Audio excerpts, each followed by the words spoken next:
आज शांती ही मोठी गोष्ट दुर्लभ झाली आहे. म्हणजे मोठमोठे ॲक्टर पैसा कमवतात आणि शेवटी आत्महत्या का करतात? मी नावं घेत नाही, पण तुमच्याही वाचनात येतात. प्रत्येक व्यक्तीच्या जीवनात सुखदुःख येणार, अत्यंत जिवलग माणसाची ताटातूट होणार, जी आपल्या हातात नाही आहे. तरी माझी अशी धारणा आहे की मनुष्याचा विकास हा सर्व बाजूनी व्हावा. अध्यात्म राहू द्या, तुम्ही आपल्या आरोग्यासाठी योग करा. त्याप्रमाणे मी जसं तंत्र क्षेत्रात जसं काम केलं तसं मी सामाजिक क्षेत्रात काम केलं, धार्मिक क्षेत्रात काम केलं आणि लेखनसुद्धा केलं. आता ज्ञानेश्वरीवर लिहिणं म्हणजे आकाशाला गोसनी घालण्यासारखं आहे. असं ठरवलं की माऊलीला प्रार्थना करायची आणि ते जे बुद्धी देईल त्याप्रमाणे लिहायचं.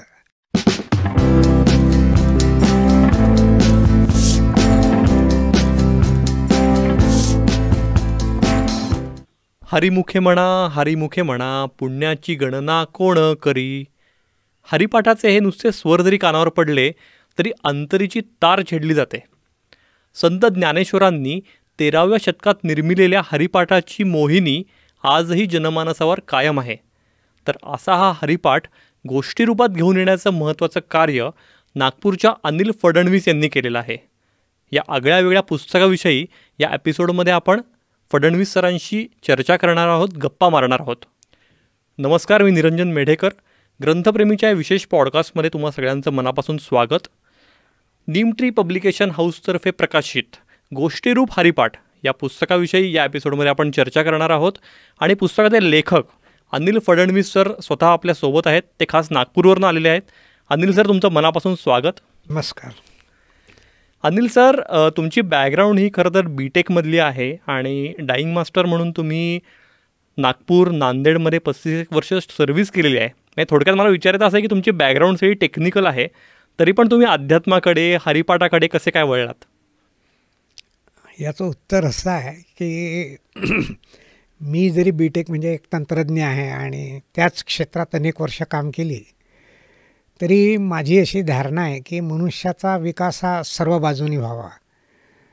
त्याप्रमाणे मी जसं तंत्र क्षेत्रात जसं काम केलं तसं मी सामाजिक क्षेत्रात काम केलं, धार्मिक क्षेत्रात काम केलं आणि लेखनसुद्धा केलं. तर प्रत्येकाने आपापल्या आवडीनुसार माणसाने त्या क्षेत्रात जावं असं माझं वैयक्तिक मत आहे.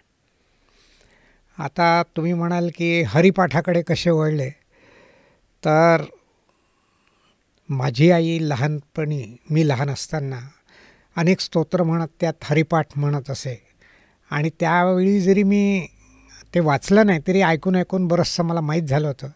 तर मनात ती एक गोडी निर्माण झाली होती.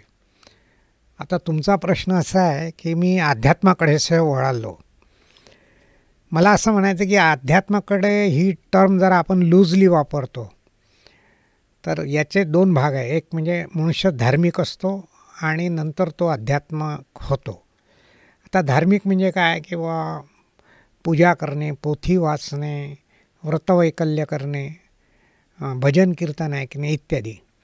परंतु धार्मिकतेमध्ये थोडा माणसाचा एक सकाम आराधना करण्याकडे कल असतो. जसं सत्यनारायणाची पूजा केली की माझ्या मुलाला मॅट्रिकमध्ये चांगले मार्क्स मिळू दे, तर असा एक तो असतो. पुष्कळांना त्याचं फळही मिळतं. परंतु जेव्हा मनुष्य अध्यात्मात जातो तेव्हा त्याला ईश्वर प्राप्तीशिवाय काही नको असते. तर मी सुरुवातीला धार्मिक होतो आणि 1999मध्ये मी पुण्याला येऊन आमचे जे सद्गुरू आहे मकरनाथ महाराज, त्यांचा अनुग्रह घेतला आणि त्यानंतर मी अध्यात्म मार्गाकडे वळालो. बरं, तुम्ही ही म्हणजे दोन्हीतला भेद हा अतिशय चांगल्या प्रकारे उलगडून सांगितला की धार्मिक असणं काय आणि आध्यात्मिक असणं काय आहे. आपण परत हरिपाठाकडेच येऊया. हरिपाठाचं वारकऱ्यांकडनं नियमित नित्यनेमानं पठण हे केलं जातं. तर हा असा हरिपाठ गोष्टीरूपात आणावा असं तुम्हाला का वाटलं? तुम्ही एक लक्षात घ्या की ज्ञानेश्वर माऊलींनी हरिपाठाची निर्मिती 1300 इसवी सनमध्ये केली. परंतु त्या काळी त्यांनी संत मंडळींना घेऊन पंढरपूरची यात्रा केली, म्हणजे वारी केली आणि एक प्रकारे वारीची परंपरा सुरू झाली आहे. आता हरिपाठ हा तसा 5 संतांनी लिहिला आहे. एकनाथ महाराज, तुकाराम महाराज, निवृत्तीनाथ महाराज, ज्ञानेश्वर महाराज, याप्रमाणे अनेक संतांनी लिहिलं आहे. परंतु त्यातल्या त्यात ज्ञानेश्वर माऊलीचाच हरिपाठ सगळ्यात लोकप्रिय आणि सर्वमान्य आहे. तर तो हरिपाठ हा वारकरी म्हणतात. आता हा हरिपाठ लोकांना जरी म्हटला तरी त्याच्यात खूप तत्त्वज्ञान आहे, प्रचंड तत्त्वज्ञान आहे. तर ते समजावं तर ते केवळ तत्त्वज्ञान मांडून लोकांना कळत नाही, कारण तत्त्वज्ञानाकडे लोकांचा कल नसतो, वाचणं किंवा ऐकणं दोन्ही. म्हणून मी गोष्टीरूप हरिपाठ लिहिला. पुढे जाण्याआधी आपल्या सगळ्या प्रेक्षकांना थोडी माहिती असावी म्हणून एक थोडा हरिपाठ म्हणजे नेमकं काय, आणि ज्ञानोबा माऊलींचा हरिपाठ इतका प्रसिद्ध आहे तुम्ही म्हटलात तसं बाकी सगळ्या संत मंडळींमध्ये, त्यामागचं थोडंसं विवेचन सांगाल मला. ते हरिपाठाचं एक मी महत्त्वाचं लक्षण सांगतो की ज्ञानेश्वरीची भाषा त्या काळची आहे, पण हरिपाठाची भाषा पाहिली तर तुम्ही आजच्या काळातली वाटते. अच्छा. हे त्याचं लोकप्रियतेचं एक लक्षण आहे. दुसरं असं की हरिपाठ हा चालीवर म्हणता येतो. आणि एक लक्षात ठेवा, कोणचंही काव्याला जेव्हा गेयता असते तेव्हा ते लोकमान्य होते.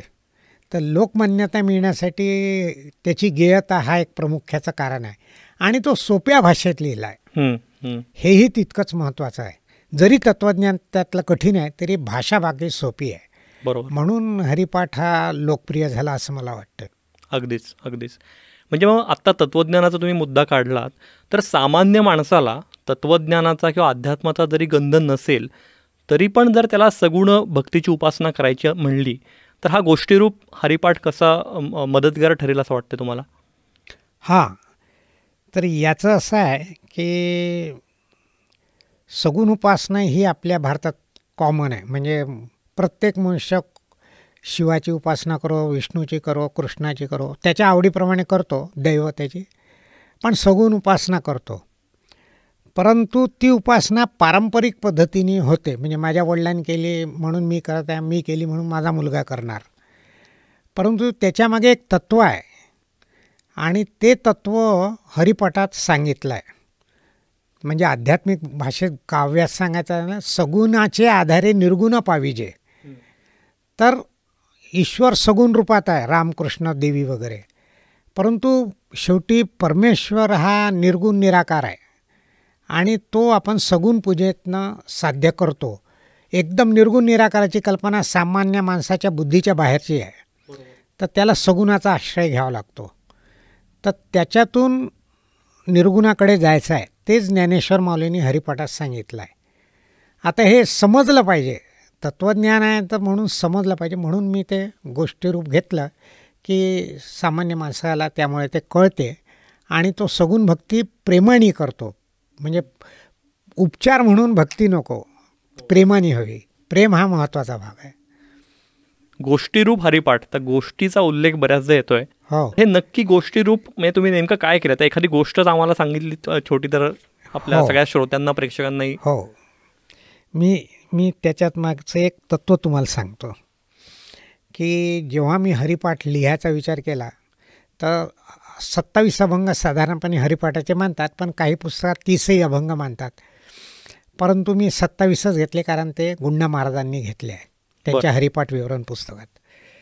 तर या अभंगात जे अभंग आहे ते म्हणायला सोपे असले तरी अर्थाने फार क्लिष्ट आहे. अर्थ समजत नाही लवकर. तर अर्थ समजावा म्हणून मी गोष्ट घेतली आहे. म्हणून माझ्या पुस्तकात जवळपास प्रत्येक अभंगाच्या सुरुवातीला मी एक गोष्ट घेतली आहे. तर ही गोष्ट अशी असते की कोणी मनुष्य ती पटकन वाचतो आणि त्याला ते समजते. आणि मी गोष्टीचं सिलेक्शन निवड अशी केली आहे की त्या कथेतनं त्या अभंगातला भाव यावा वाचकाच्या लक्षात किंवा भक्तीचं तत्त्व लक्षात यावं. उदाहरणार्थ आपण एक मधला अभंग घेऊ. हरिवंश पुराण हरिनाम संकीर्तन हरिविन सौजन्य नेने काही तयानारा लाधले वैकुंठ जोडले सकळही घडले तीर्थाटन. हा पूर्वार्धात वैकुंठ जोडले हा भाग आला. आणि हरिवंश पुराण म्हणजे काय तर पुराण. हरिवंश कथा अशी म्हणजे पुराणातनंच येते. तर हे पुराण ऐकलं की वैकुंठ कसा मिळतो आणि हरिनाम संकीर्तन आलंच आहे म्हणजे नामस्मरण.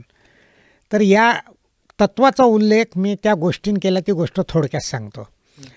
भागवतात अशी कथा आहे की परीक्षित राजा शिकारीला गेला, त्याला अतिशय तहान लागली म्हणून तो त्याला आश्रम दिसला, तिथं गेला.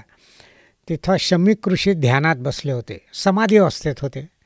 तर त्यांनी तहान लागली, पाणी कुठं मिळेल विचारलं, पण ऋषींनी काही उत्तर दिलं नाही, ते गाढ समाधीत होते. तर राजाला अहंकारमुळे थोडा राग आला आणि त्याने त्या आश्रमाच्या बाहेर एक मृत साप होता, तो त्यांच्या गळ्यात टाकला आणि तो आश्रम सोडून गेला. थोड्या वेळाने त्यांचा पुत्र शृंगी आला आणि त्याला अतिशय राग आला की आपल्या पित्याच्या गळ्यात कोणी साप घातला, आणि त्यांनी शाप दिला की ज्यांनी हा साप माझ्या पित्याच्या गळ्यात घातला त्याचा 7 दिवसाच्या आत सर्प चावून मृत्यू होईल.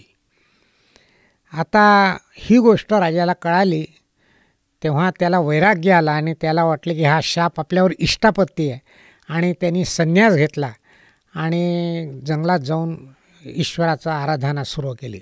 योगायाने शुकाचार्य तिथं मुनी आले आणि राजाने त्यांना विचारले की मला मोक्ष कसा प्राप्त होईल. तर त्यांनी काय सांगितले की श्रीकृष्ण कथा ऐक, आणि म्हणून त्यांनी त्याला भागवत कथा ऐकवली. 7 दिवस राजाने भागवत कथा एकाग्रतेने ऐकली की त्याला तहान भूकचं आठवण राहिली नाही.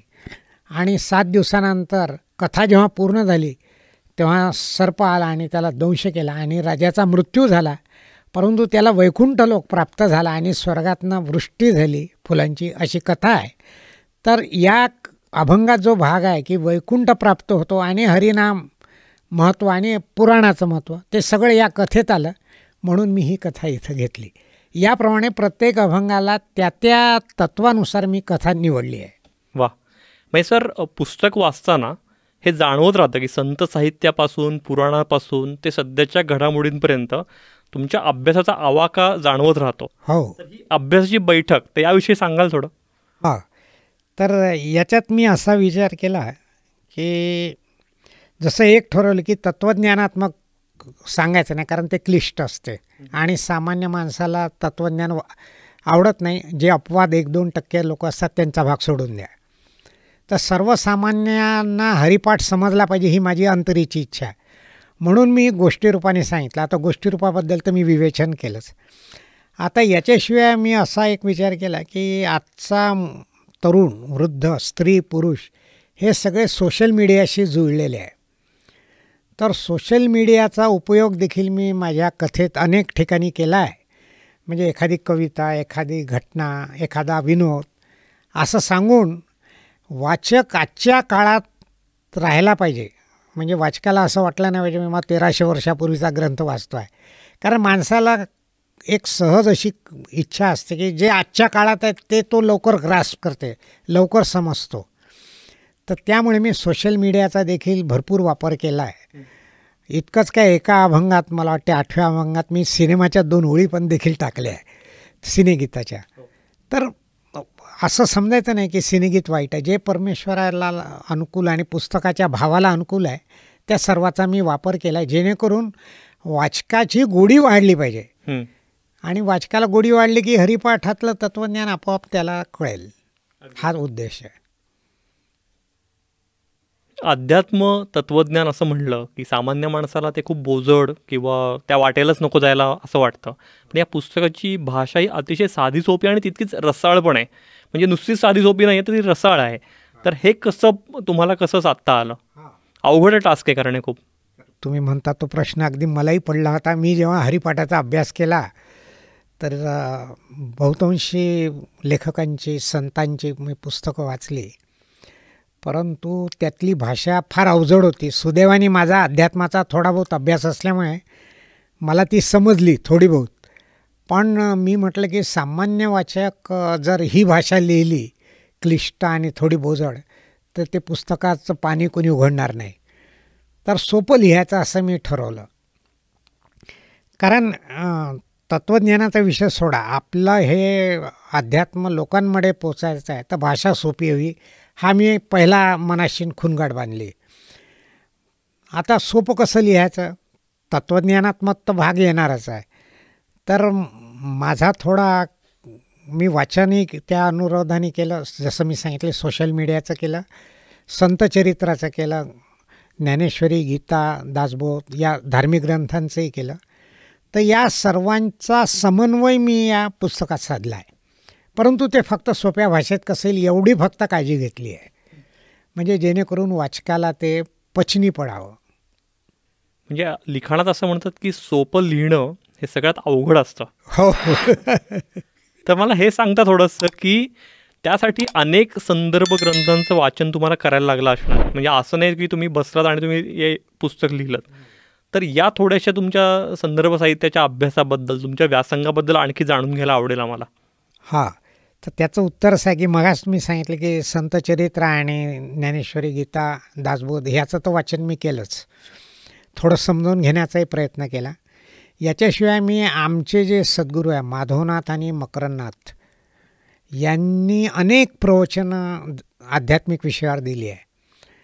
तर त्याचं प्रवचन ऐकली. मी स्वतः प्रवचन आणि कीर्तन करतो. तर मला असं वाटलं की जेव्हा आपण प्रवचन करतो तेव्हा समोरचा श्रोता आपल्याला दिसत असतो आणि आपण काय सांगतो ते श्रोत्याच्या चेहऱ्यावर मला दिसते. जर मी क्लिष्ट भाषा वापरली तर तो प्रवचनात देखील बसत नाही. तर श्रोत्याला समजेल अशा भाषेत सांगितलं पाहिजे. थोडक्यात काय की प्रवचनकार जसं श्रोत्याला समजेल, रुचेल, पचेल असं बोलतो तेच तत्व मी लिखाणात ठेवलं. कारण लिखाणात प्रकांड पांडित्य दाखवणं सोपं असते, पण ते वाचकाच्या पचनी पडलं पाहिजे. म्हणून मी प्रवचनकाराची शैली ॲडॉप्ट केली आणि मला त्याचा थोडा बहुत अनुभव आहे. आणखी एक या संदर्भातला प्रश्न म्हणजे हरिपाठातल्या अभंगांचं तुम्ही शब्दशः विवरण नाही केलेलं. हो. तर त्याची उकल जी आहे ती गोष्टी रूपाने केलेली आहे.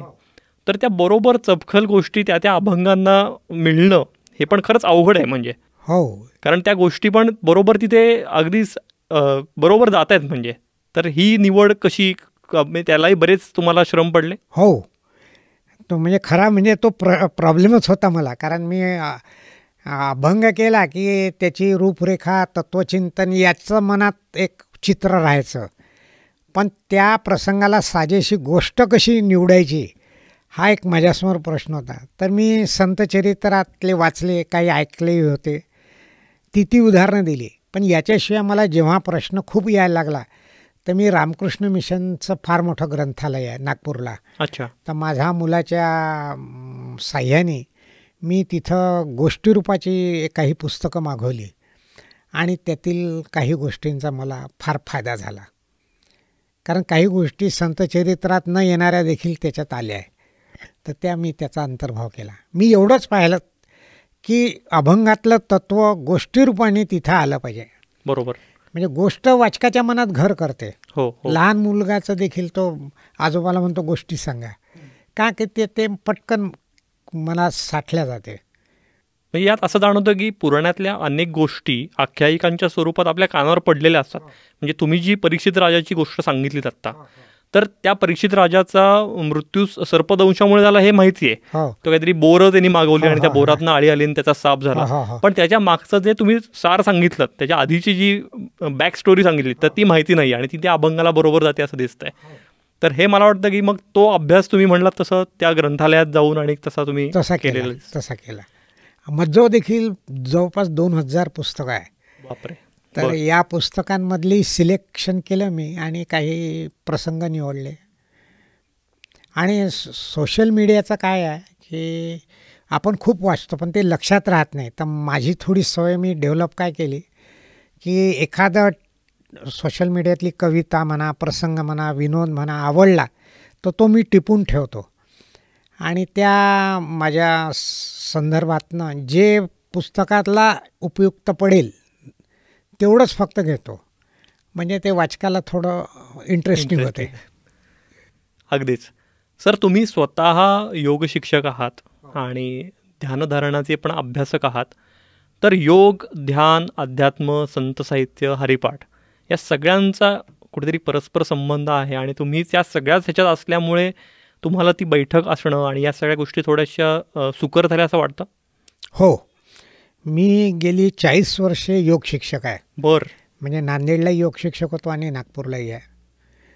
तर त्याच्यामुळे योगाचं प्रॅक्टिकल नॉलेज तर आहे मला थोडं बहुत, आणि अध्यात्माची आवडही आहे. आणि मुख्य म्हणजे विशेषतः गुरु दीक्षा घेतल्यापासून माझा कल थोडा अध्यात्माकडे जास्त झुकला आहे.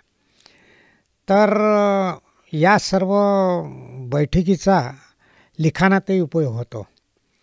तुम्हालाही माहीत आहे की ध्यान केल्याने शांती मिळते. हो.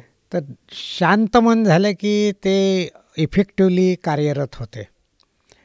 आणि असंही होते की म्हणजे एक थोडा उल्लेख करतो की परमेश्वरही मदत करतो. आता मी माझ्या प्रस्तावनेत उल्लेख केला आहे की मी हरिपाठाचे अनेक ग्रंथ वाचले, पण मुख्यतः गुंडा महाराज देगलूरकरांचं हरिपाठ विवरण हे पुस्तक माझ्या जास्त कामी आलं.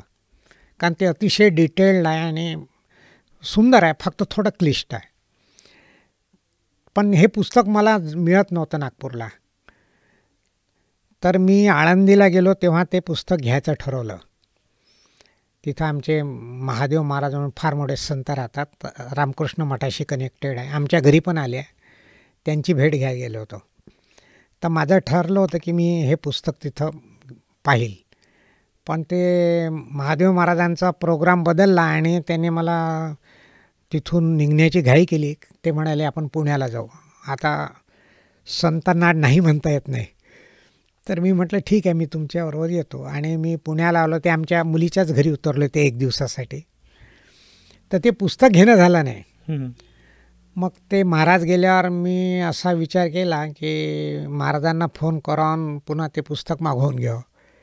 तर आमची मुलगी शैलजा नाव आहे, ती म्हणे संतांना काम नाही सांगायचं. आणि मला पटलं ते, मी नाही मागितलं. पण आश्चर्याची गोष्ट म्हणजे मी नागपूरला पोहोचल्यानंतर महादेव महाराज 1-2 महिन्यांनी माझ्याकडे आले आणि नेमकं तेच पुस्तक मला त्यांनी प्रेझेंट केलं. बरं. आता हे कसं झालं हे मला माहीत नाही. मी समजतो की ही माऊलीची कृपा आहे. सर, योगासनांचा उल्लेख झाला तर संत साहित्याचा जरी आपण अभ्यास केला, म्हणजे रामदास स्वामींनी पण बलोपासनेचं महत्त्व सांगितलं आहे, किंवा या भागाच्या आधी पण जी चर्चा केली आपण की तुकाराम महाराजांनी पण योगसाधना आणि त्याचं महत्त्व किंवा त्याच्यावरही लिखाण आहे, तर त्याविषयी थोडं सांगाल की म्हणजे अध्यात्माकडे वळायचं म्हणलं तर ते फक्त उतारवयातच वळलं पाहिजे अशी एक आपल्या एकूणच समाजात धारणा आहे. तर असं नाही आहे. तर याविषयी काय सांगाल तुम्ही? म्हणजे हा प्रश्न तुमचा छान आहे. तर याचं असं काय, माझं एक सामान्य मी सांगतो की आजच्या काळात आपली यंत्रगामी जीवनशैली फार घाई गडबडीची झाली आहे. तसंच प्रत्येक व्यक्तीला, म्हणजे ते शाळकरी मुलगा असो की वृद्धापर्यंत, सर्वांना एक प्रकारचं टेन्शन येते. आणि याच्यातून सुटका पाहिजे असेल तर योग केला पाहिजे. म्हणूनच मोदींनी जागतिक योग दिनानिमित्त योग सुरू केला. तर माझं पहिले असं म्हणणं आहे की अध्यात्म राहू द्या, तुम्ही आपल्या आरोग्यासाठी योग करा. आता एकदा का तुम्ही योगासनापासून सुरुवात केली की तुम्हाला त्याची गोडी लागते आणि मग हळूहळू योग हा शेवटी ईश्वरापर्यंत नेणारा, म्हणजे समाधीपर्यंत. तर तुम्ही टप्प्याटप्प्याने अध्यात्माकडे वळता. आणि असं वळलं की मग तुम्हाला त्या क्षेत्राचं ज्ञान होते आणि तुमचा आंतरिकही फायदा होतो. जसं मी तुम्हाला आत्ता सांगितलं की शांती मिळते. आज शांती ही मोठी गोष्ट दुर्लभ झाली आहे. म्हणजे मोठमोठे ॲक्टर पैसा कमवतात आणि शेवटी आत्महत्या का करतात? मी नावं घेत नाही, पण तुमच्याही वाचनात येतात. त्याचं कारण का त्यांच्या मनात असमाधान असते. आणि प्रत्येक व्यक्तीच्या जीवनात सुखदुःख येणार, अत्यंत जिवलग माणसाची ताटातूट होणार, जी आपल्या हातात नाही आहे. त्या काळी माणसाला धक्का बसणं साहजिक आहे. परंतु ते पचवलं पाहिजे. आणि ते पचवण्यासाठी तुमच्याजवळ थोडा शांती पाहिजे, अध्यात्माचा बेस पाहिजे. ते तुम्हाला योग साधनेतनं मिळते. तर तुम्ही पहिले आसनापासून सुरुवात करा, अशी माझी एक विनंती आहे. आणि मी देखील पहिले योगात आसनं शिकवतो, मग प्राणायाम शिकवतो, ओंकार शिकवतो. ओंकार आणि मनःशांती मिळते. ओंकारावर खूप रिसर्च झाला आहे. तर मनःशांती मिळते, झोप येते, इतकंच काही रोगांचंही निवारण होते. फक्त शास्त्रशुद्ध आपण शिकला पाहिजे म्हणायला. प्रत्येक पुस्तकाचा एक वाचक हा ठरलेला असतो. तर गोष्टीरूप हरिपाठ हे कुठल्या वयोगटातल्या वाचकांनी वाचावं असं तुम्हाला वाटतं? माझं तर मत आहे की अगदी लहान मुलापासून मोठ्यापर्यंत वाचावं, कारण ते गोष्टीरूप आहे. लहान मुलांनी त्याच्यातल्या गोष्टीच वाचाव्या, तत्त्वज्ञान सोडून द्या. मध्यम मुलांनी सगळं वाचावं. जर त्यांना अध्यात्मात आवड असेल तर त्याचा विचार करावा. आणि वृद्ध किंवा आपण ज्याला प्रौढ म्हणतो, प्रौढ व्यक्तीने बाकी त्याचा सगळा विचारपूर्वक वाचावा. म्हणजे एक एक अभंग 2-2 वेळा 3-3 वेळा वाचावा आणि त्याचा अभ्यास करावा. त्याचा त्याला त्यांच्या आयुष्यात फायदा होतो. आणि हरिपाठाचं एक वैशिष्ट्य आहे की हरिपाठ हा प्राथमिकतः किंवा बेसिकली आपल्याला नामसाधनेकडे वाटतो, तरी पण तो ध्यान मार्गाचं देखील करतो. आणि मी पहिल्याच अभंगाचं गूढ विवरण जे केलं आहे त्याच्यात मी ध्यान साधनेचा उल्लेख केला आहे. तर हरिपाठ हा अध्यात्म आणि योग साधना याचा मिलाफ आहे. त्या दृष्टीने ते वाचावं असं माझं मत आहे. गोष्टीरूप हरिपाठ वाचल्यानंतर अशी उत्सुकता नकळत मनात निर्माण होते की तुमचं आगामी साहित्य काय असणार आहे. तर याविषयी थोडंसं आम्हाला सांगा.